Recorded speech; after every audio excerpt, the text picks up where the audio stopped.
Northeast Africa. Egyptian civilization, one of the first great ancient civilizations, originated in the fertile lands along the banks of the Nile River, sometime around 4500 BC. Approximately 20 kilometers, or 12.4 miles to the south of Cairo, the Great Pyramids of Giza dot the west bank of the Nile River. Egypt is the gift of the Nile, wrote Herodotus, the early Greek historian who is often referred to as the father of history. Even now, 6,500 years since the beginning of human civilization, the Great Nile River continues to flow leisurely through the heart of Egypt. These ancient ruins, the pyramid fields, stand majestically along the banks of the Nile. They were designated a World Heritage Site in 1979. The Egyptian capital, Cairo. The colorful fruits and vegetables on display in the local markets are constant reminders of the fertility produced by the Nile.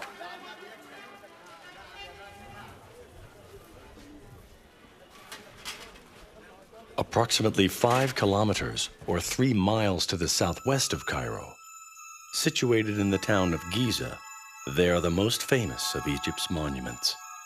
These enormous four-sided structures stand just before the point where the Libyan desert runs into an oasis. Spread around the pyramids are the pyramid complexes, which house royal tombs and a variety of other ancillary buildings. Herodotus visited Giza in the 5th century BC. Even then, the pyramids were already a famous historic attraction, impressive ruins of a magnificent past civilization. To the north stands the pyramid of the pharaoh Khufu. Next is the pyramid of the pharaoh Khafra, and then comes the pyramid of the pharaoh Menkaura. The largest of these pyramids is the pyramid of Khufu, built around 2500 BC. Its height today is 137 meters, 450 feet, versus 146 meters, 480 feet when built. A post on top of the pyramid indicates its original height. Each side measures 230 meters, or 755 feet in total. The pyramid is built from 2,500,000 limestone blocks, each weighing an average of 2.5 tons apiece. On a French expedition to Egypt in the 18th century, Napoleon made the following calculation. There is enough stone contained in the pyramids of Giza to build a 3-meter high, 30-centimeter thick wall to encircle all of France. How were such huge stone blocks stacked so high on top of each other at a time when construction technology was limited to mostly manual labor? This mystery remains unexplained. But it is not only the scale of the pyramids that is astonishing. The engineering accuracy and detailed planning required to erect this pyramid is remarkable, even by today's standards. The difference in length of the 4 sides of its square base is less than 20 centimeters. That's a mere 7.8 inches. Each side of the base is precisely aligned with the 4 directional points of the compass. The ancient Egyptians would surely have been able to tell the seasons and the time by observing how shadows and sunlight played on the pyramids. It is now known that the height of Khufu's pyramid is 1/1000th of the distance to the sun. Is this measurement purely coincidental?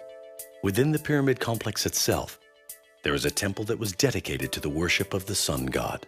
From generation to generation, the pharaohs of ancient Egypt believed in the sun god. They proclaimed themselves to be the children of the god, established a powerful theocracy, and constructed these sacred pyramids.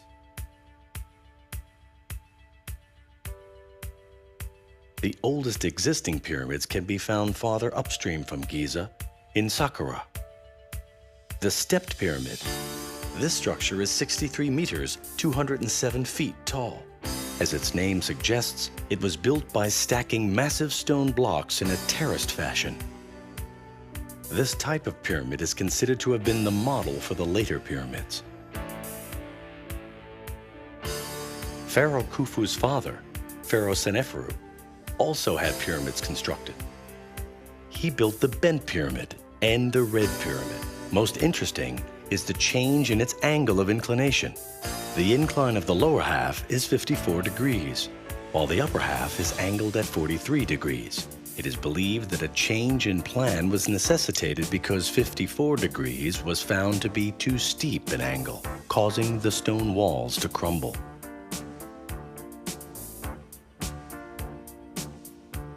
The red pyramid, which was built after the bent pyramid, saw the perfection of the square pyramid architecture, but its angle of inclination was shallow at 43 degrees.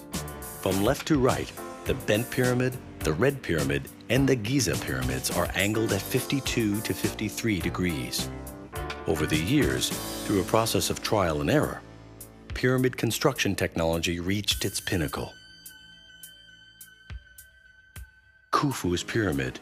Entry can be gained through a grave robber's tunnel. Archaeologists have speculated that the mummified pharaoh was placed inside the pyramid, along with opulent burial objects. We have reached what was originally the official entry passageway. There are several passages within the pyramid that intricately interweave in a complex fashion on their way toward the center.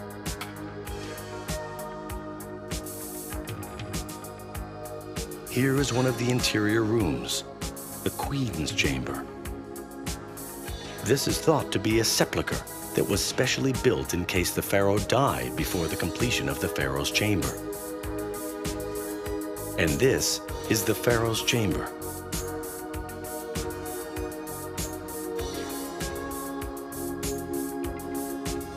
Its construction involved extremely sophisticated stonework.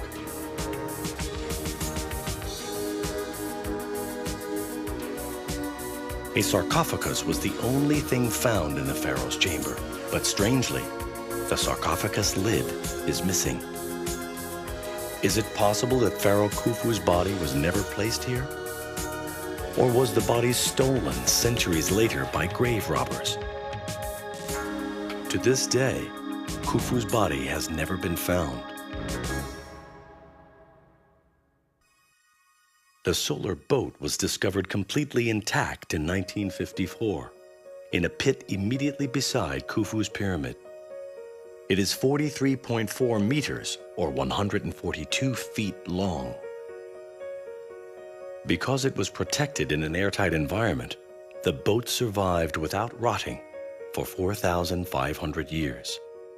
After being disassembled and buried, the pit was sealed with a lid of limestone, thus ensuring it would remain perfectly preserved. The ancient Egyptians believed that after death, the pharaohs would ride in this boat with the sun god and journey to the underworld. It was their belief that death resulted in a rebirth in the next world, where one could live for all eternity. Perhaps the pyramids, which are generally viewed as tombs for the pharaohs, may have served as massive cradles for the time when the pharaohs were to be reborn. The Great Sphinx, the guardian deity of Giza, is 20 meters or 65 feet high. The Sphinx's dignified countenance is modeled on the face of one of the pharaohs. This is the stela, or stone monument of Thutmose, the fourth pharaoh of the New Kingdom period, which followed almost 1,000 years after the death of Pharaoh Khufu. One day, the Sphinx appeared to the young Thutmose in a dream and told him, "If you dig me out of the sand, I will make you pharaoh." At the time, the Sphinx was actually buried in sand. It is said that upon waking from his dream, Thutmose cleared away the sand from the Sphinx and did eventually become a pharaoh.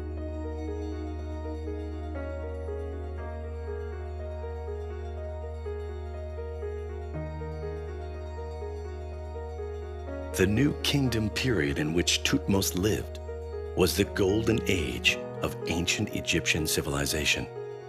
Yet oddly enough, pyramid construction technology was already in decline by this time, and large-scale construction projects like those of the past were no longer carried out. Pyramid construction, which began as ancient Egyptian civilization was developing, reached its culmination in the time of Pharaoh Khufu. It was here, along the Nile River, where the ambitions of the pharaohs of ancient Egypt, together with the hopes and dreams of their people, gave rise to a glorious, enduring civilization.